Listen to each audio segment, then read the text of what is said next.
Welcome to Talking Grit, a Detroit Lions podcast. Powered by the Monroe County Reporters. Here are your hosts, Jason Harwood and Jacob Litton. All right, everybody, welcome to another episode of Talking Grit. I'm Jason Harwood, and Jacob Litton is here as well. This show right here marks 1 year from starting our podcast. I was speaking for Jacob, but it has been so much fun. We've had the opportunity to meet so many cool people. We're thankful for all the times our guests have given to us, and beyond thankful for everyone that's tuned in, downloaded, streamed an episode, told someone about us. Really humbling, the whole thing. So we appreciate everything that's been given to us over the course of this year. So obviously we started with episode 1 last year. That was kind of our introduction to you, the listener. If you haven't had a chance to listen to that episode, I do recommend you go download that. You get to hear how we started the show, you know, our background and whatnot. I do recommend listening to that. It's a good episode. Episode 2 of our series was the schedule release reaction, which we're going to do today. So Jacob, anything you want to add to, our year anniversary here? Yeah, happy anniversary, man. Yeah. No, it's crazy that it's been a year. Yeah. Right? Yeah. No, having a great time doing it. Appreciate all the support, getting way more, volume and attention and just everything than what we ever thought we were going to get. So it's really been great. I'm enjoying the ride. Yeah. Yeah, for sure. Not enjoying this Tigers game that's going on right now. We're getting shellacked, unfortunately.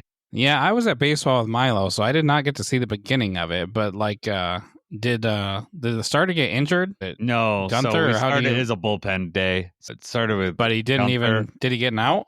He did not. Gave up 3 straight hits, and then the next hitter was a right-hander, and he pounds left-hander. So they put Kiter. I think they were planning on hopefully Gunther getting at least a couple outs or all 3, and then they put Kiter in for the second inning, but Kiter hasn't pitched too bad today. It's just everything's outs are turning into runs. They're being aggressive on the base pass, and we're just not putting together. Sonny Gray's keeping us locked down offensively, unfortunately. Right. This morning I saw this morning that Montero was starting. I don't know at what point that changed. I don't know if that was just scheduled and then they, called an audible today. I don't know. And then I saw, okay, well, they're going with a different guy, and then I'm just looking, I wonder what happened with the game. I think it's like pitching chaos, like what they did late last year, that they just decided, Montero's been pitching ever since. As we're talking right now, it's the 5th inning. Is it 5 or 6? I think it's the top of the 6th now. Top of the 6th, yeah. Yeah. Montero's still in there, but I guess. Yeah. We'll see. It's just one of those things where we're just giving up runs with outs and just not doing it. But all right, man, let's talk about this schedule with the Lions. Always exciting for me. Get to, see what home games, what they're, what's going on. It used to be, all 1 o'clock games. Obviously, things are totally different this year. So when the schedule came out on Wednesday, did you have any overall impressions of it or thoughts about it? Well, we knew who we were going to play. Mm-hmm. I did notice right away all the primetime games and the fact that the 1 p.m. thing is kind of, especially on away games, the 1 p.m. thing went away. So that's cool. We thrive in the spotlight. So week 1 at the Packers, tough game to start off the season, right? Yeah, tough game. He's, starting out with the division, but we're getting Lambeau out of the way early, which I do like that. Weather will not, could be a factor that it's too warm. That'll be the factor there. It's not going to be snowing in September in there, so I'm okay with it. Get it out of the way early, and we'll see how it goes.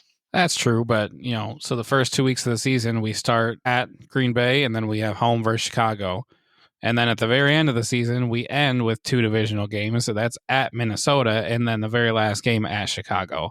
That's going to be a cold game. Yes, that will obviously the latest game. I'm definitely going to be our coldest game. Speaking of cold games, looking at the schedule, and all their away opponents, we had the potential to have a lot of cold games if all those would have been, we'd got more in December. Luckily, our last away outdoor game is going to be at the Eagles, besides that Bears one that you're talking about. Right. We'll be at the Eagles week 11. So we really kind of lucked out. I mean, it's still going to be cold in Philadelphia November 18th on that day. However, we kind of lucked out, especially, we got the Ravens. We got them early, so we don't have to play in Baltimore. The Kansas Bengals, City gets cold, the Bengals. Yeah, right. We hit those in October 5th and 12th. So, I mean, we really, they did us a favor as far as weather concerned. I'll take the one game at the Bears at the end of the season. I guess if I'm going to want to face any of those teams away, it's going to be the Bears. As right. Every other away game that we got, those are some tough games. I was looking out for that bye week too. So the bye week much closer to the middle of the season. It's in week 8. So obviously you've got 7 games before, 10 games after. And last year we had our bye in week 5. Yes. So after that, week 5 bye week, we played 13 weeks before we got a break. And obviously we all know the story with the injuries and everything that happened. So I like the bye being closer to the middle of the season. Yeah, I'd take a little bit later, but way better than week 5. Right. No, yeah, certainly way better than week 5. Anytime at week, from week 8 on, I mean, I know the players they're dying for some rest because not only they've been playing, like you said, 7 straight weeks, they've also had, getting ready for preseason games before that, and then training camp before that. Their bodies haven't given too much of a break, from the summer until that bye week. No, I think that's a sweet spot, 8, 9, 10. Because if your bye week's later than that, then the beginning of the season feels like a gauntlet, and then that bye week doesn't feel like enough of a break.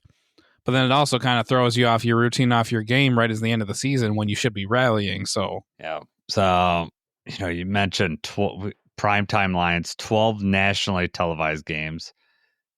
Didn't think I'd ever be saying 12. That with our Lions. 12 nationally, only 5 1 p.m. games. Man, there wasn't too long ago, it was 2 seasons ago, that every single one of our game outside of the Thanksgiving Day game was a 1 p.m. game. Right. And Thanksgiving like was those 12:30. days. I liked those days from the scheduling standpoint. You just knew 1 o'clock Lions was on. I could schedule a weekend around that. Now and then you could wallow in defeat the entire evening. Yeah. And watch some other team play Sunday Night Football. Yeah. And watch a good game on Sunday Night Football. Now, we're going to have, what do we got? We got 2 Sunday Night Football games, right? 2 Monday night, 2 Sunday night, 3 Thursday games. The Bears game the last week of the season, potentially, obviously depending on how the season goes, that could be moved up to prime time. Yeah, they could flex some of these games, and you could flex the Rams game. You could see that having some potential to be flexed. Steelers, always a potential to be flexed. If they're fighting for something towards the end of the season, you could see that one being flexed. Right. We could definitely get moved around. Hopefully, it's not, I don't know. I think we are eligible for, I wonder if we're eligible for any other Thursday night games. I don't think that we are, but I don't know what they count Christmas or Thanksgiving. Like you're allowed like 2 or 3 or something like that. I think we're maxed out. That sucks, by the way. What? The Thanksgiving and Christmas thing. I don't understand why they would do that. Obviously, that's a tradition that we play on Thanksgiving, so totally on board. Yes. But then Christmas, Thursday in Minnesota. I know. Yeah, I get that it's a prime time slot, and obviously they really need these ratings. They really need these numbers. So, I mean, that's a marquee matchup. So I'm sure, that's Netflix, right? That's got the... Netflix has. Yeah. So I'm sure Netflix probably was like, hey, these are the teams we're looking at. This is who we want. So, I understand from that perspective, but it feels wrong to have to play on both of those holidays. I agree. That's now 2 short weeks. I'm used to Thanksgiving. I'm used to having Thanksgiving. That's fine with me. However, on Christmas, especially that's like 4:30, we're like opening gifts with my wife's family at that point. I'm not like anymore. I want to be dialed in, right? And so now we're gonna have to call an audible on that. Might have to have Christmas a little earlier. Open up those gifts. We're gonna have to strategically time like dinner right at halftime and just chow down and be like, I'll clean up later. Yeah, no. I think you need to move it earlier. You want to Depending on how this game goes, you don't want anyone to be around when you're in a bad mood. No, yeah. We're down What? big at the half, and then No, that's Jason's not gonna losing his happen. crap. Yeah, no, that's not gonna happen. Oh, knock on wood. I mean, that's a long way away, and Yeah. Week 17, maybe we have everything wrapped up and that game doesn't even matter, exactly. right? Hey, man, Let's- it's a gauntlet this year. The schedule is so difficult. I mean, I don't think we're going to be able to match our record from last year. But it's not Yeah. about that. Honestly, what I'm looking toward, like, stay healthy, stay in the race. We got the 1 seed, we got the bye week last year. Would that be awesome to get it again? Of course it would, because that means the season went very well. But in the grand scheme of things, it didn't matter last year. So really, I mean, just get your foot in the door, get into the playoffs, make something happen. Hopefully healthy, Yeah. That's what get I'm into the looking at. dance. So Yeah, get into the dance and then just, be rolling at that part of the season is what you want to have happen. Yeah, you're right. Like, I don't think it's fair to compare last year's record to this year's record when you look at just the away games. I mean, it's not even just the teams we're facing, it's all those teams on the road, the Ravens, the Bengals, Chiefs, Commanders, Eagles, and then plus our division. Those are really, like really top tough. 10 teams in the NFL, and we're playing them on the road, all of them. Right. Well, you got both teams from the both teams for the NFC, all AFC and NFC championship, right? All four of those teams, right? On the road. That's essentially the four best teams from last year that we're going to have to face on the road this upcoming season. But I expect the Chiefs maybe to dip down a little bit. They won so many close games last year, but who knows? They just had a lot of things going their way. Right. Obviously, when you've got Mahomes, what's the saying? Luck favors the well-prepared or something like that. They skated by a lot, and then they kind of got exposed in the Super Bowl. Yep. They certainly did, but they got to the Super Bowl, right? And I mean, they did beat the Ravens. It's not like they beat the Bills and the Ravens to get in this. I mean, those are top two teams. We lost the Bills last year. Was it that when Mark Andrews dropped that ball though, the Ravens and Chiefs, or was that the last one of the season? Yeah, I think that wasn't the playoff game. So okay. I think we got to face the Bengals, which their defense is obviously exposed last year. We'll see if they're any different this year. Who knows if Trey Hendrickson's going to sit out or what's going to happen there. Yeah, right. Their offense is no joke, obviously. We got weapons all up and down there, so that's it's going to be tough, but I'm okay with it. Let's get through this, and then that'll harden you up and get you ready for the playoffs. If you can make it through this season and make the playoffs, that's right. You don't want to face us after facing all these teams. You don't have to say who, but looking at our schedule, how many of these games on the schedule would you say lean more towards the easier side than the difficult side? Okay. Before the season's even started, like just thinking, look at this schedule and tell me how many of those games you would lean would be easier. Doesn't mean they're going to be, but just... Yeah. I'm not going to count any of the division games because they're always tough. And the only one that I would consider easier would be the Bears. And we don't know yet. Expect that. We don't know that. But I'll say, just off the top of my head, I would say Browns, Giants, and then possibly the Steelers would be on the easier side of things. Right. And we got all those guys at home. Cowboys, agreed. Depending on where they're at, Cowboys could be tough. But if Dak Prescott's hurt, and he seems to get hurt every year, if he's hurt during that time, then, they're going to be an easier team too. Yes. Well, and that's all circumstantial, but if you're just looking right now on paper, I had the same ones. The Browns game, then you would look at the Giants game and potentially the Steelers later in the season. That's also, sneaky Giants game that we're looking at too, in between some tough one. We'll talk about that later, but yeah, just my point being that there's not really, you can't look at the schedule and be like, at least we get a break this week. Like maybe a little, but not really. Last year, we had like the Titans game, which when we went into, we were pretty sure we were going to be able to handle that. The Jaguars, the Colts, those were all games that we weren't necessarily worried about because we knew if we came out like we should, then we would take care of business. and we did in a huge way. So, I mean, obviously hoping for some blowouts like that this year, but I'm not counting on any of that. never counting on a blowout. I'm hoping for it. Yeah, Hendon Hooker might not get any snaps during the regular season this year, unlike last year where he got, some cleanup duty. Couple things that I wanted to point out about this schedule that I found interesting. We are the fourth lowest in terms of travel mileage for the season, which is good. I mean, we don't have any international games, so that really bumps up some teams, Right. mileage. And we only go West Coast one time. That's at the Rams later on in the season. Was it week 14? So most of it's mostly in our region. So that's going to be nice. And then also we have the second best rest differential, which means how much rest we get compared to other teams. We're second best since 2002. So in 23 years, we got the second best rest differential. So the NFL did us a favor as far as like rest. I know we got those Thursday games, but at least the way they're staggered, like the 2 Thursday games, like they did last year, we got Thanksgiving and then the following Thursday after. And I will say one advantage, I know the Cowboys are playing, but the Cowboys have to come to us, right? Both of ours are home games, which that's nice. There's no travel in between those Thursday games. Right. Yeah, you still have the short. That's weird, for the rest, because I mean, you play the Giants on Sunday, and then you turn around on Thanksgiving and play the Packers. So that's only a 4-day break. Then you've got a full week because you play the Cowboys the following Thursday, and then you have the first longer break between that game. Cowboys and Rams is 10 days.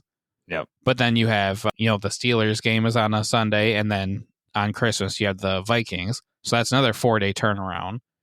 And then that one you actually have from Christmas, then we don't play again until January 4th. So I don't know if it's just those two right there, but I mean, you'd think that offsets by the 2 short weeks. Yeah. So interesting. I think that equals out, but then also we got lucky that we have the Monday Night Football game versus the Buccaneers, and then we have the bye after that. So then, right. No short week there. And yeah, so we have the one short week and week 3 to week 4 when we go from Ravens. But then the nice that we play our easier game, versus the Browns on that short week. So that's helpful. I'll take that. So Jacob, when you're looking at our schedule, let's break it up into 4-game stretches. Do you have a 4-game stretch that you think is particularly tough? I think there's 2. Well, it's hard because, obviously it's a difficult schedule. It's hard to pinpoint, but it's going to be really tough playing. We have a game against the Vikings after the bye week. We have a game against the Vikings. You wouldn't necessarily call that one the difficult one because we have a bye week to prepare. But then the 4 after that, we are at Washington. We are at Philadelphia. Then we play the Giants, which is one where you're talking about. But then you have a short week, and then we're playing the Packers at home on Thanksgiving. That's going to be a difficult stretch, in my opinion. 3 of those 4 are going to be really tough games. With the Giants being before the Packers, and especially because you got a late game against the Eagles, you're expecting a potential battle there. That's what I'm looking at as I think the toughest 4. Outside of that, I would just say the final 4 of the season. 3 of the final 4 games of the season at LA, at Minnesota, at Chicago, home against Pittsburgh. Those 2, I think, are what I have. Are those either of yours, or what was your toughest 4-game stretch? So I matched with you on my toughest stretch. That's what I had, week 10 through 13. The Giants do break up that gauntlet of teams that you were talking about, Commanders, Eagles, both on the road, and then a short week to the Packers.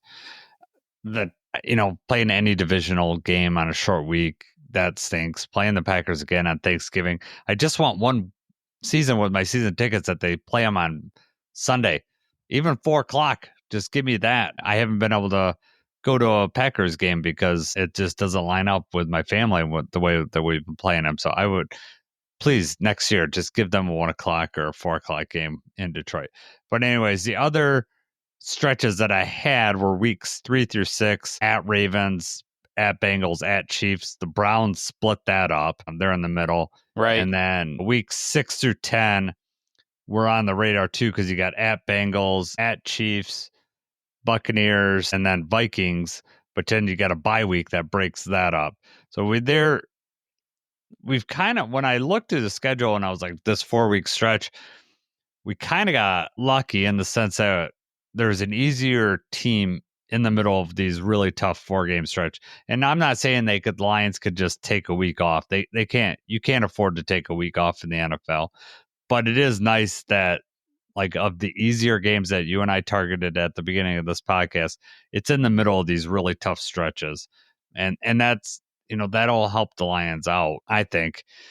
But I'm with you, Commanders, Eagles, Giants, Packers on a short week. That's why I picked that, just because the Packers on the short week. And then you're playing the two teams in the NFC Championship game from last year on the road, back to back. Yes. And, the weather could be a factor too. I know, it's going to be November 9th and November 16th. It's going to be cold. Hopefully we avoid snow in those games. Although maybe that's the Eagles and benefit. snow games. I'm not a fan of that. The Calvin Johnson, where he just dive in his visor, snow, like in where his visor would be. Man, just LaShawn McCoy running loose. Still have nightmares. Yeah, we were up big in that game, and then in true same old Lions fashion, we gave up that lead, and that was crazy weather. All right, when you look at the schedule, did you have a big surprise, something that you did not expect in the schedule? I didn't necessarily have a big surprise. I think that the only thing for me that I would say is surprising is our Monday night game against the Buccaneers. And it's not necessarily that we're playing the Buccaneers, because now we've got kind of a history and everything, a little bit of a rivalry the last little bit. I just don't like that it's part of like that Monday night doubleheader and it's a 7:00 game. That part doesn't, I don't like that. I guess I wouldn't even call it a surprise. I don't like the 7:00. I don't like the double. I like watching Monday Night Football. I like watching Sunday Night Football. Even when it's not the Lions, I'm relaxing and watching it when it's not the Lions. When there's more than one Monday Night Football game, that's just irritating to me. And now, especially with the Lions are in it, I can't watch them both at the same time. There's no red zone. Yeah. So I'm looking at a different case. I like that we have the earlier game, because then we get to bed a little bit earlier. My God, of course. My boys can watch it. Well, listen, man, okay. The kids, I get it, because this one, that's at home. So you got that one circled, and potentially because it's earlier, you can go to it now. We might be going to it because of that reason alone. I think I'm sure I mentioned this on the podcast before. We give the kids an option to either go in late or miss a day of school. And my kids are both very on top of their schoolwork. If they were behind, or I was worried that they would fall behind, that wouldn't be an option. But for me, with my kids, I know they could handle it. We give them the option. They most times do not want to go into school tired the next day. My oldest especially does not want to take time off. He's afraid of falling behind, and that's his own decision. That's not parents talking to him. He knows that will stress him out, so he chooses not to do that. However, when I told him they're starting at 7:00, I said we can get home at a reasonable time. That's reasonable is before midnight. That they could sleep in the car also. Right. I don't know. It's so hard to sleep after a game like that, Monday Night Football. Yeah, right. That's true. And I've never been to a Monday night game. Win or loss. Yeah, I've never been to a Monday night game. The boys obviously haven't. So I want to experience that. This might have afforded us the opportunity to be able to experience that. My biggest surprise. Okay, I was just going to say, what was your surprise, though? That was your rebuttal for what I said. My surprise was getting the Bears. Our first matchup is just a 1 p.m. game. I thought with the storyline in there that it would at least be a 4:00 game. Right. If not a Sunday night football game. The return of Ben Johnson back to Detroit. Yeah. It's there's a lot build up there. I know that maybe it's more, Ben Johnson going to the Bears was a big deal nationally. I mean, that's being brought up. That's why I'm just surprised that they scheduled this at 1:00 in week 2. I thought that it would definitely be a nationally televised game, if not a Sunday, prime time Sunday night game, or even a Thursday night football game, just because that would bring in viewers let's see what Ben Johnson does against his old team. So that shocked me. That's true. That's a huge talking point. And, it's week 2 of the season. So, I mean, best case scenario, we're 1-0 going into that. There's not much riding on it, as far as the week 18 game, how that one looks. And that one right now is penciled in for 1:00 anyway. So, Yeah, they're all 1:00 until they find out. Just like us right. last year, we got moved to Sunday Night Football. I will say that I know it's my biggest surprise, but I also really like that we got one of the Bears games early in this season, because I think I said last week I want to get the Bears early before they get rolling or they get their offense really, really going. So getting them in week 2, I think is going to be a huge advantage to the Lions. We'll see. I don't know. I mean, they could be fresh too. Yeah. And back-to-back NFC North, I mean, you don't want to go down. You don't want to lose the first 2 games. It only gets more difficult, and then you've got a long way to try to claw back. Yeah. Oh, definitely. And then, I mean, not only go 0-2, but then 0-2 in the division as well. Right. Really, really tough. Yeah, let's not speak that into existence. Right. Well, I mean, that would be the scenario for the Bears possibly too, because they, the Bears Vikings is week 1. So, Yep. All right. Is there a trap game on this list here? It's hard to pick a trap game because all of the games are so difficult, right? So, I mean, amongst the trap games, it would only be against the teams that we kind of mentioned earlier. So I went with the Giants.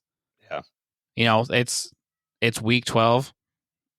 By that point, we'll have a pretty good idea of how the season's going for both teams. But, I mean, Jackson Dart could be starting and killing it. He could look like Jaden Daniels did last year. And the bigger concern for me is just you've got those 2 games. You got the Commanders, you got the Eagles, and then here we go with the Giants. But we also have the Packers game looming after that. Mm-hmm. So, I talked about that last year too. Somebody's kind of banged up. Maybe somebody's on a snap count. Maybe we're just trying to hold them for the following week because obviously it's a much more important game. So at least there's no travel involved. The Giants game is at home, and then the Packers is at home after that. So, I mean, looking at all of them, though, that's the only one I think you could really say would be a trap game. Yep. What do you think, though? Yeah, that's exactly what I thought, just because the short week afterwards. And even if you want to call it a trap, you don't want to call it a trap game. What you mentioned earlier, the injury, right? If you got a player that, okay, they might be able to come back on Sunday, but if they come back on Sunday, that might push them out for Thursday. You're going to play it safe and hold them for the Packers game. You want to say, okay, well, obviously the Giants are, as of right now, you think the Giants are going to be an easier opponent than the Packers, but no game in the NFL is a gimme, and you better be ready on your A game for any of these teams. And so it's hard to play that game where like, well, we'll just save them for the Packers game. Well, that doesn't necessarily always work out. Definitely. I mean, you look at, we mentioned the Steelers possibly being early. I mean, that's in the middle of, at Rams, the 3 away games. You got at Rams, at Vikings, at Bears. And the other one that could possibly fall in there would be the Browns. You're going at Ravens. That's early in the season. You got 2 division games at Ravens, and then the Bears finally you get something, maybe you get a little bit of a breather in that game. And then you're following it up with at Bengals the following week. So you're going to have to get ready for that game too. But I think the answer is obvious, and I think it's the Giants, which is what you said. Right. Agreed. Right. I didn't watch this whole video, but you put on here, which matchup do the players look forward to? Did you watched it, right? So yeah, what? I always find this interesting. They did this last year too. Well, the Lions social media team does they ask the players questions like when they're on their way into the facility and stuff. And this one, it said, what matchup do they most look forward to? Well, then they had like, I don't know if it was like popsicle sticks or something, but then they had each team like on there. And it was interesting to me that it seemed like most of the players were looking forward to the Cowboys game. And I don't know if it's just because it's the Cowboys, because of the game last year. Maybe some of the players have like ties to Texas, which I did not look into. But it seemed like the Cowboys game was a really popular pick. I want to say it was Tim Patrick. Like, they walk up and they're looking, and Tim Patrick picks up the Packers one and just throws it on the ground. He's awesome. Like, we're not even holding that. I think DJ Reed just picked up every single one. Did he? Everyone. He said, I'm looking at every single game. Nah, that was cool. Great. Yeah, I do like how they do that. It is fun. And I saw a little bit of it. I kind of forgot to go back to it and watch it, but from what I saw, It yeah, was a I quick knew, minute or two video, just a lot yeah, of the players. I like it. So we know what the players are looking forward to. Let's look at what we're looking. We're going to look at our top 5 games that we want to see this season. You want to go do you want to do all yours at the same time, or you want to go 5 and then we'll go back and forth? Let's go back and forth like 5-5, 4-4. Okay. Because I have a feeling we might have the same couple ones at the top. So I mean, I don't have too many talking points prepared about these, but I do have the games I'm looking forward to. So yeah, my at number 5 for the top 5 games I'm looking forward to, Week 18 at Chicago. Possible playoff implications. Maybe Ben Johnson pulling out some trick plays, trying to do whatever he can to beat his former team. This could be a win or go home kind of thing. Like, this could be your last chance to make the playoffs. This could be for the division. There's a lot of stuff that could be for this game. Obviously, I'm hoping that we already have the 1 seed locked up, or that, it doesn't matter as much for us. And hopefully the Bears are just looking at a top 5 pick or something like that. But, this one is my number 5 for game I'm looking forward to. My number 5 is in the division, but a different game. Week 1. This is the season opener. I want to see them play the Packers. By that time, September 7th rolls around. We are waiting for football. We as a Lions fan, we have sit through 4 preseason games. 3 is too much. Now we got a 4th this year because of the Hall of Fame game. While I'll take any Lions football over no Lions football, by the time the season rolls around, you're like, I would just want something to count. I want to see the starters play. I'm ready for it, and to have it in Lambeau, good to see the Packers. I mean, that'll be exciting. 4:00 game too, right? So we're gonna have to sit through, Thursday night football, the opener. We're gonna have to sit through. There'll be a Friday game, and then all those 1:00 games. And then we'll finally get to see our Lions play at 4:00. Which I guess is a little better than last year because we started at Sunday night football. We were 8:00 game, so a little bit earlier, but it still will be a long wait even that day, getting through the 1:00 games all the way to Lions. Absolutely. I don't have that one. I don't have that one on my list. But my number 4 game is Thanksgiving against Green Bay. All right. Losing on Thanksgiving sucks, and it's even worse when it's to an NFC North opponent. And I would go out on a limb and say it's the ultimate worst when that is the Packers. Right? I just think that's the worst. Losing on Thanksgiving against the Packers is the worst combination. And it happened in 2023, right? Just a couple years ago, had to, eat pie while I was crying. And they took it to us that game. It wasn't, right. I mean, that game was just over. They just took it right to us. And yeah, it was. On paper, I think it might have looked closer in the end than it was, because it really wasn't. I mean, they took the steam out right at the beginning. We lost to them, and then we lost the Bears after that. And, obviously the rest of that season picked back up and looked better. But I just really want to smoke them on Thanksgiving. I want to win on Thanksgiving, and we got to play the Packers, so it's even sweeter. Like, we got to get it done. Yeah. So that's fun. You went with the you went Bears week for your number 5. You went Packers went number 2. I actually went Bears, but I went week 2. The first, I want to see it. So I want week 2. I want to see Ben Johnson. I want to see him back in Detroit. And also, I'm really looking forward to this game because this will be my first game. This will be the season opener at Ford Field. So this will be the first game I get to go to this season, other than the preseason games. So I am just jacked for that. Like I said, 1:00 games. 1:00 games are fun to go to just from the matter of you get up early. We're getting ready for the game. A lot of times, like on a Sunday where there's an away game, or 1:00 just seems like it takes forever to get there on a Sunday. I'm trying to get my chores done. I do everything before football starts. Well, sometimes it's Sarah gives you chores. Yeah, well, I give myself chores. I want to be able to sit down at 1:00. Does she make you believe that? Guilty. What? Yeah. I said, does she make you believe that you've done that to yourself? Yeah, well, whatever. I know I have family responsibilities. I'm getting it done, and that I make sure my boys get all their homework or whatever else they've saved up. They get that done.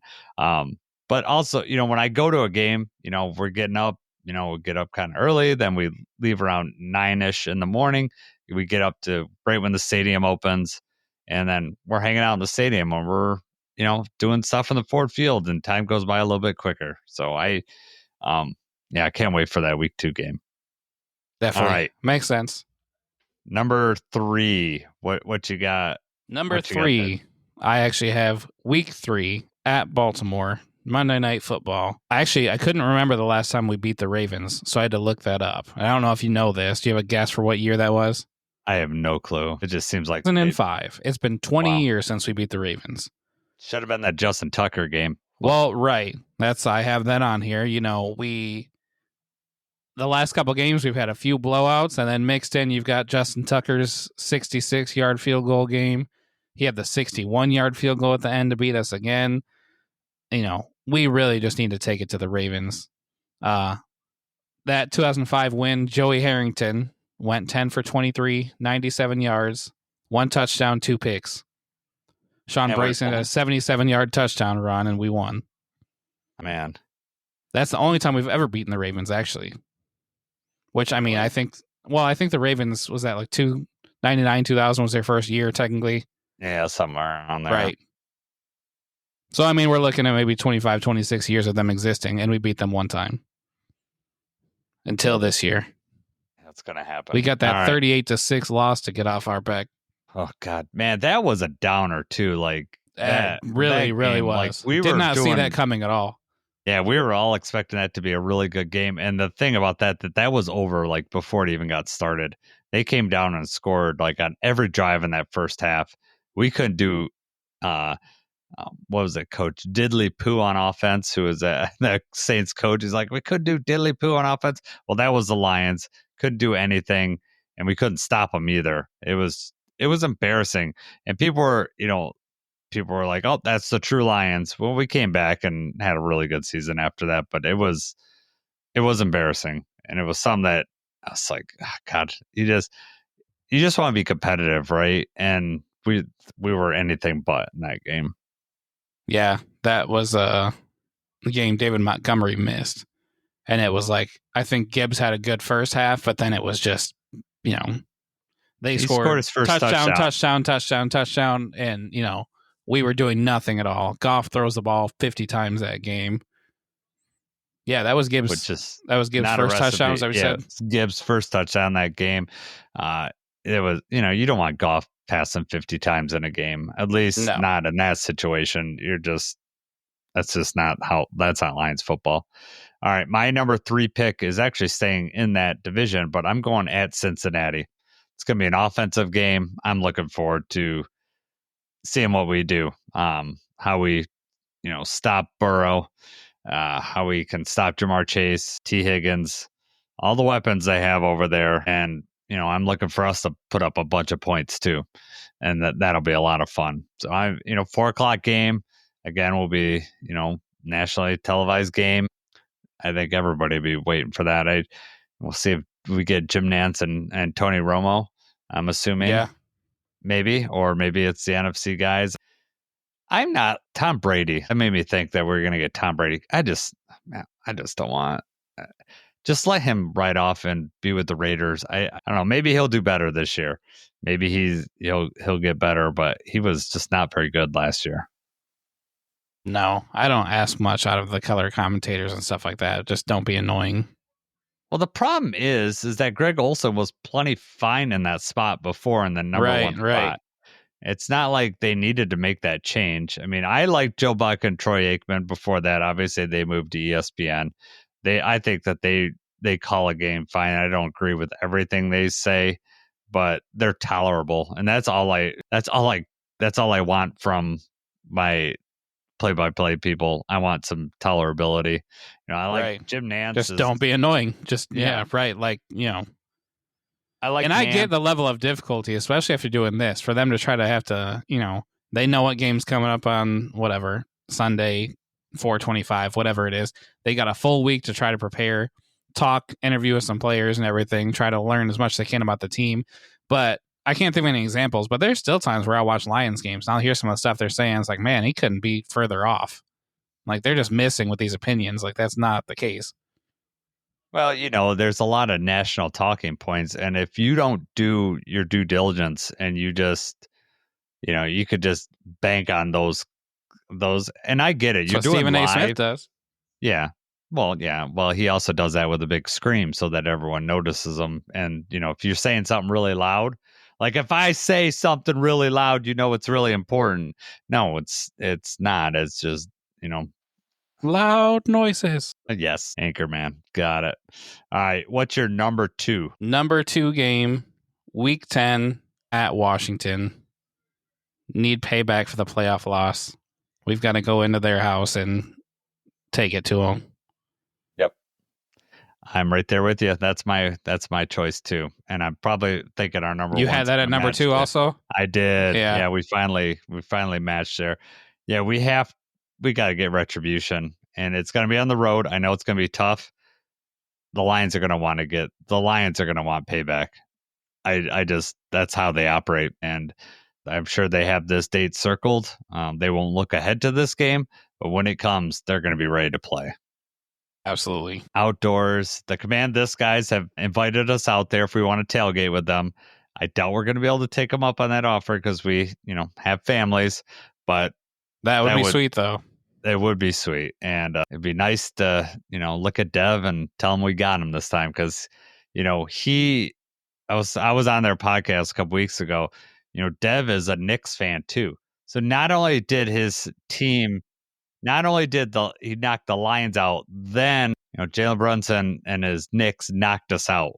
Did you ask him about Brunson flopping? Did that come up or no? It came up. I was, it's their show, so I'm not gonna, I didn't want to be too disrespectful, and plus, we didn't want to talk too much about NBA. But yes, of course, I called him a mother flopper. Of course, I called him that on the show, and I don't know if he didn't hear me or we glossed over it, but I mean, the Knicks did go out and beat the Celtics in the next round, which tells me if we could have got a couple calls go our way, like maybe a last second 3-pointer that should have been called a foul, we might have had a chance to beat the Celtics and still be in the playoffs.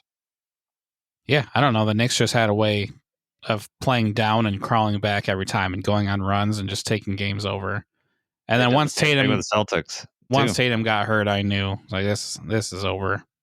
Yep. I think everybody knew. Exactly. All right, let's get to our number NFL. 1. Back to NFL, yeah. Your number 1 pick for a game you're looking forward to. It's the obvious one. I don't know. It was obvious to me. Okay. Is it against a defending Super Bowl champion? It is. Okay. Is it Sunday Night Football? It is Sunday Night Football. Yes. Yes. That's the number 1. Right. That's the matchup that we thought we were going to get, eventually last year. Thought about maybe the NFC championship. Right. But unlike last year, they're going to have to face Hutch, and that is going to be the difference maker. I mean, they got a really good offensive line too. Obviously, the offense is good. I mean, it's a really good football team. Yes. Show what you're made of. And then, we prioritize stopping the run. They got Saquon Barkley, who is the best running back in the NFL last year, arguably. So I'm looking forward to that game. And, I think you get a little pressure on Jalen Hurts, you can make him look human. And hopefully that happens in that game. Right. There may not be any tush push to worry about depending on how these votes and everything go this upcoming week. Oh, it's coming up, right? They're going to vote on that. And then the NFL seeding too, which I'm curious that proposal's been changed. So we'll get into that later on. But it looks like they're going to vote somehow on changing it. So if you win your division, you're not guaranteed a home game. Right. I'm cool conflicted on that. We talked about that already, but yep. We'll for a future show. Yeah. So Eagles, definitely the number 1 game that we're looking forward to, and a really exciting schedule, to be honest with you. A lot of great teams on here, but yes, the Eagles. And I bet you ask other Lions fans, they're going to have 5. I mean, our first 3 were totally different. Right. There's so many games that you could circle on here that are going to be good. And even if they're not in your top 5, it's still going to be great. The Cowboys game, I know a lot of fans, look forward to that. friends or family that are Cowboys fans, and that's always a great rivalry game. Always seems like we play the Cowboys almost every year. It just wherever we line up in the schedule, it just seems like we play them. Luckily, we get them, in our house this year. We've had to go to Dallas the last 2 years. Now they can come to Ford Field. You got PTSD from the last game. Yeah, I know. Going so well until it wasn't. Yes, it was going great until it wasn't, unfortunately. All right. Brief look at the NFC North. So Jacob and I thought it'd be great to kind of just look and see what Packers, Vikings, and Bears schedule looks like. We're not going to go into great depth on this, not like we did for the Lions, but we are going to look at each one of those teams. Who do they play before the Lions game, the game preceding the Lions? See if that's going to be to our advantage, and any quirks that they have in their schedule that we saw. So I'll start with the Packers. So obviously play week 1, so they don't face anyone before that. But week 12, they play the Vikings on the Sunday before Thanksgiving. So we got the Giants, they got the Vikings. So they have back-to-back division games 4 days apart. That's not ideal, for sure. Tough draw for them. At least they got the Vikings at home. Yep. And then in week 2, they get the Commanders. They got to play the Commanders, but on a short week. So they play the Commanders in week 2 on a Thursday night. So they're going to go week 1 against the Lions, 4:25 on Sunday, and then they got to face the Commanders on a short week. That's a tough draw too. That's also at home. But yes, tough draw, tough team to play on a short week, especially early on in the season. Yeah. And you could argue that, maybe that's good. You got a younger quarterback playing on a short week with, Jaden Daniels. I know Jaden Daniels did great last year, but, short.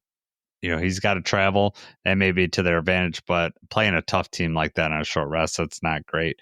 And then bye week. So week 5 bye week. So the Packers grabbed our spot from last year, the very earliest spot. So I do like seeing that on their schedule, that they're going to have an early bye. That means at the end of the season, they're going to have a long, they got to play a lot of games in a row. Good. See how they like it. Next we're gonna look at the Vikings game behind the Lions. So week 8 they play the Chargers on Thursday Night Football. So then they're gonna have a long break. They're gonna have 10 days to prepare for us. However, on that same thing, we have a bye in week 8, so we have longer to prepare for the Vikings than they do. So not ideal. In essence, this should be a good football game. Yes, 2 well-rested, teams. So that'll be great. And then the game before the Lions week, so we play them week 17 and week 16. They're at the Giants, so they got a road game before us. Then they come and play us for their second road game in a row. Now that's not too much of an advantage, but it's fine. They have, however, I don't know if you saw this, 2 international games back to back. Did you see this, Jacob? I did see that. Yeah, weeks 4 and 5, Steelers and Browns, 2 international games.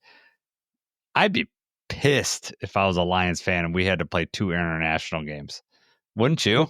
Yeah, I don't understand why. It doesn't make sense to me why they would have 2. Yeah, but I guess at the very least, are they both? They're both in the same country, or are these in different? I think they're in different countries too. Let's look that That's up. what I was just gonna say. Is at least because I think they did that for the Jaguars last year too, but the Jaguars were able just to stay in London just because they played back-to-back weeks. No, so they play in Dublin, Ireland, and then they have to go up to London. So they're not even in the same. Excuse my geography skills, but how far is Ireland from? I'm gonna say it's longer than from Detroit to Minnesota. Ireland to London is a 433-mile drive. Yeah. So I guess that's not terrible. However, Minnesota to Detroit is about twice as long. Is it? Okay. Well, I was wrong. Still, see, you don't know where Dublin's at either. No, I don't. No. I think it's a short plane ride. You can take the train from Ireland to England. Okay. So, cheers, mate. They're taking a vacation, man. They're going see what it's like to be Irish and then go over to England. They could take a vacation from these football games and lose to the Steelers and Browns too. I hope they do. Just the Vikings, obviously, No more Sam Darnold. J.J. McCarthy's the guy. That's, obviously a whole year to prepare mentally, but as far as physically playing, that's a rookie quarterback, basically. So he's going to make rookie mistakes, and that will happen. Something that I know Sam Darnold, I know he was not very good the last 2 weeks of the season, the last 2 games he played, but for the most part, he played pretty mistake-free football. So, and in the NFL, all it takes is 1 or 2 mistakes and you'll lose a game. That, hopefully we could, the Lions can be the benefits of that. The Vikings have 2 stretches where they play like 4 out of their 5 games are on the road. So they got some wicked stretches there as far as like that type of schedule. And then they also have a week 6 bye week. So they got an early bye week also earlier than the Lions. So I like that. right. Good. Bears. So the Bears, obviously, we play them week 2. So in week 1, they play the Vikings on Monday Night Football. So they're going to be on short rest when we play them in week 2. Love seeing that. And like you had mentioned, they're starting out with, a divisional game. I don't know, like if the NFL, because I know the Eagles, and I haven't looked at everyone's schedule, but I know the Eagles and the Cowboys are playing week 1. So I don't know if they prioritize division games early in the season, and then they always do it at the end of the season just because they're hoping that, it worked out like the Lions and Vikings last year where you got this super matchup for the division, and in that case, number 1 seed and everything. So I don't know if they prioritize like division games up front and then at the end, or if this just happens to be a coincidence in the NFC North, but I mean, they got Buccaneers, Falcons, Chiefs, Chargers, Giants, Commanders. Who else we got? Bengals, Browns, 49ers, Seahawks. So about half of the games are divisional matchups. Which, I guess on any given week, you're going to have that. Right. You're facing so many, but it just, at least the other teams are playing each other. And so our division's kind of all playing, where there are a lot of division games up front. And I'm okay with that. I'm not a fan of that, actually. You don't like them playing early? I don't like the divisional games being right away. Yeah. I would say the earliest, maybe like week 3. Okay. Have a couple, plus the excitement at the beginning of the season, everything like that. I think you can do more with the matchups. That the divisional games are always going to be good just because they're going to be in the division. But, some of these games, depending on injuries and depending on other things, like, they look way more interesting at the beginning of the season than the end. And it's impossible to predict that, but I just think you have a better chance of having better football games if you put some of those early on. We could have started against the Ravens or something like that, or, you could pick any of those teams to start off with. Really, it would have been, a good opening. It's like, Big Ten football. You don't have the Big Ten matchups right away. You usually have a couple weeks into the season. Yeah, I get what you're saying there too, but also I think with the Lions schedule, it's to our benefit that we have some of those games up front, because I don't know. I don't know. This is going to be tough. We have a tough division this year. Had one last year, and now the Bears are potentially being better. I think, the Vikings probably take a step back. I don't think they're a 14-win team again. Just like you said earlier, I don't think the Lions are necessarily a 15-win team either. You can't count if you're counting on them winning 15 games every season. That's you're going to be disappointed more often than not. Right. And the Packers, who knows with Packers? We don't know what Jordan Love's going to be like. They did get the first round wide receiver, but who knows? It's going to take him a little bit of time to get ready in this offense. Most receivers are not ready week 1. It takes them a little bit of time to get acclimated. So, we might be facing them at the right time. The second game we played the Bears week 18. So week 17, they got the 49ers on Sunday Night Football. So both times that we faced the Bears, were kind of getting them on a shorter week. Sunday Night Football obviously would be late. And yeah, so we could take advantage of that with the Bears. So the Vikings don't really, they don't really have any disadvantages playing the Lions. I definitely think the Packers do, because that week 12 game at the Vikings, and the Bears definitely do short weeks on both those games. The Bears also drew week 5 bye week. So out of all the NFC North teams, we have the latest bye week in week 8. That's good. Yes. I do like to hear that. With that.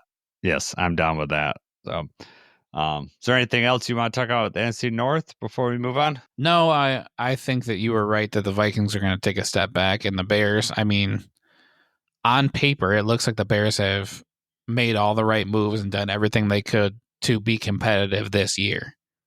So we'll see. I don't know how quick Ben Johnson gets in there and if he can turn around Caleb Williams and make him do exactly, just on paper, when he gets in there with Caleb Williams and everything, with Caleb Williams' talent level, they should have a great offense. Like top 5 offense in the league should happen like right away.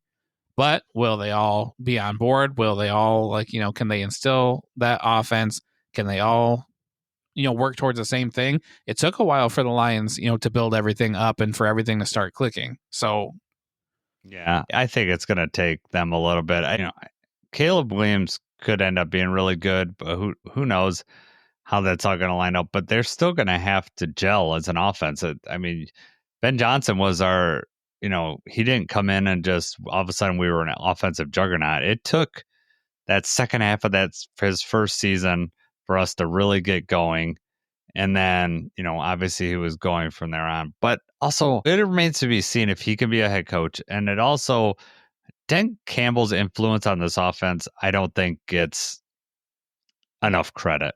I really don't. I think we all want to put it on Ben Johnson, and rightfully so. Ben Johnson's smart. The players love Ben Johnson. I get all that. But being a head coach is different.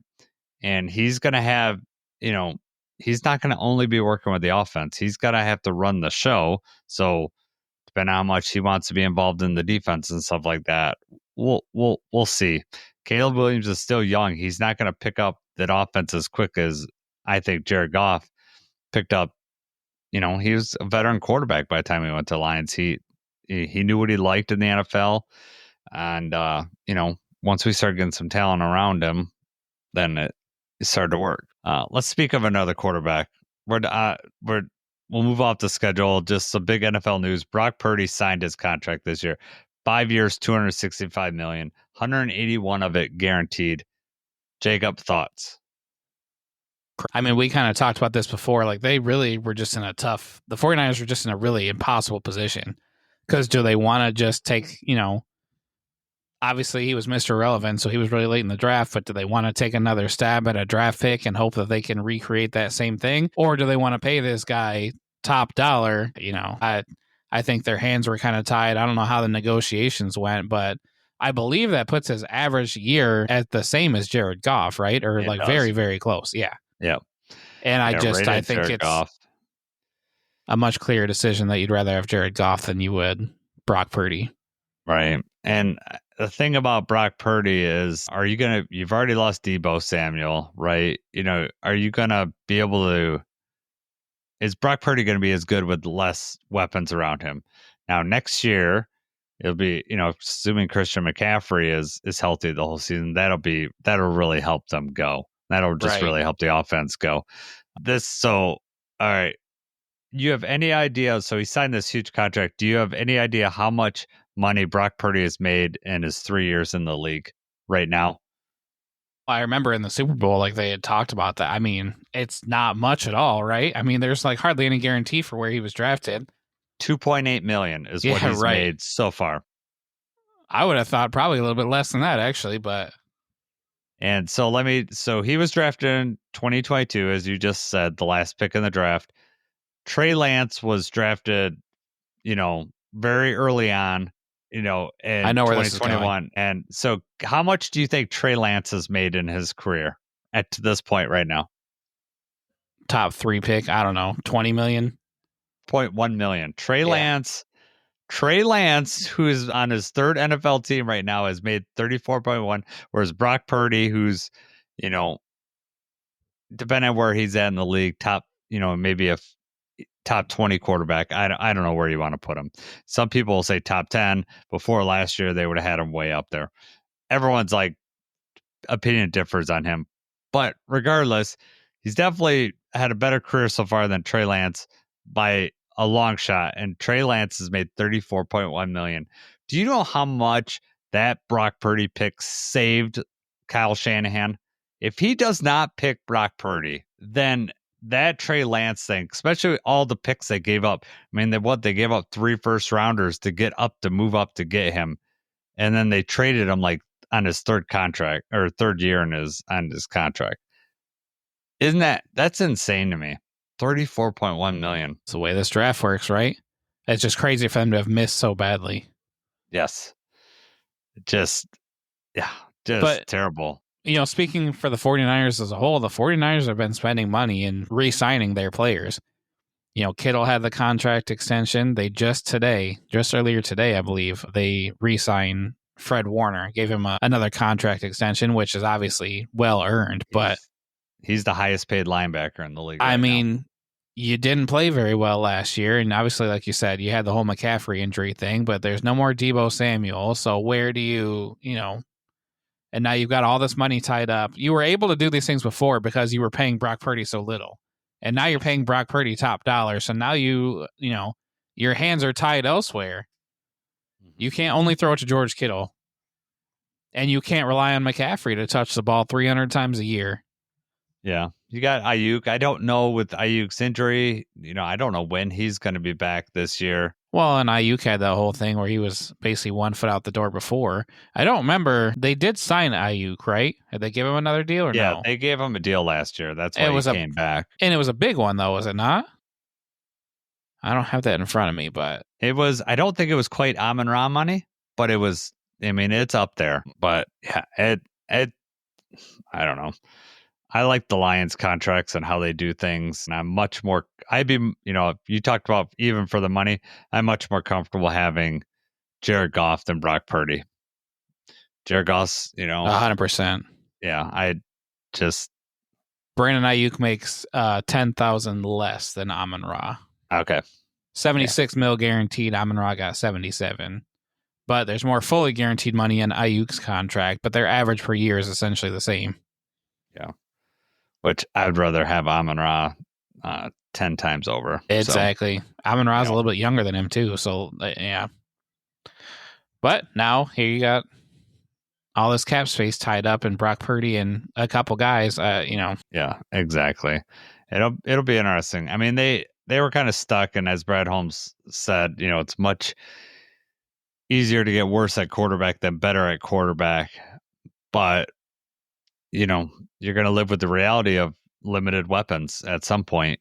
You're not going to be able to have, you've already traded off a considerable one with Deebo Samuel. So, well, you saw the limited weapons last year, though. Yes. Did you like what you saw? I mean, is that what you, right? Is this like, okay, we can be on board with this? No. Now, I think McCaffrey, though, that's a big loss, just not even for Brock Purdy, just for the offense in general.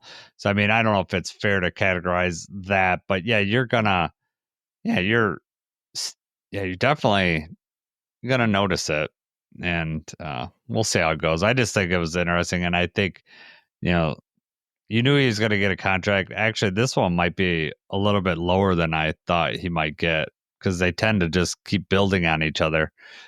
So I don't want to say they got a deal, but I was kind of expecting a little bit more. But who knows? Yeah, I do like Brock Purdy. I don't see that much money, and I don't see much coming from that. But we'll see.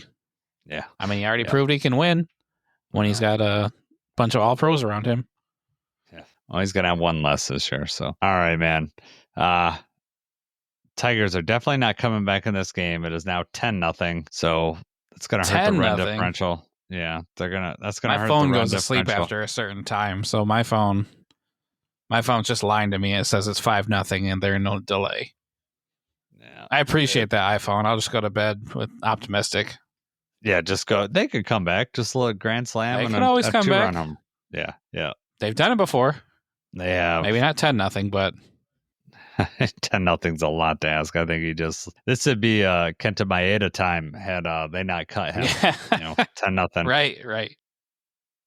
And that's probably how I would have figured they got the from 5 to 10 was Maeda came in and gave up 5 runs without getting an out. Montero 5 2/3 give up 5 runs. They take him out and put in the Brebbia. Yeah, Brebbia. Yep. Put in Brebbia. He's right now, he's got 1 batter out. He's given up 4 runs. Man. Yeah. Not a good day for the relief staff. So next week, Jacob and I are the coordinators talked last week. We thought we're just going to focus on the schedule this week, give us something to talk about there. A couple weeks, June 9th, Jeremy Reisman's set to join us again. We're going to have this NFL rules show. Still trying to do the outline on it, exactly how we're gonna break this up. I got a bunch of fun concepts that I've come up for rules. Hopefully Jacob's done his job and he comes up with something. You know that Jeremy loves to talk about rules, so he'll come firing with all cylinders. So it'll be a fun show. I'm looking forward to that. Anytime we can have Jeremy on the show, that's cool. So we'll have that. You know, we had Tom on last week. That show did really well. It was so much fun talking with him. I'm still in disbelief that we talked to Tom Grassi. Right. But it did happen. Tom Grassi is our friend. Yeah. Just have us on the video once, Tom. Just have us on your podcast one time. I call him Tom now when JJ's talking about him. Oh, yeah, is Tom recording? Is Tom live? Yeah, it's Tom. He used to be Tom Grassi. Yeah. Tom Grassi? Are you watching Tom Grassi? Now he's just Tom. It's my friend Tom. Hey, yo, Tommy.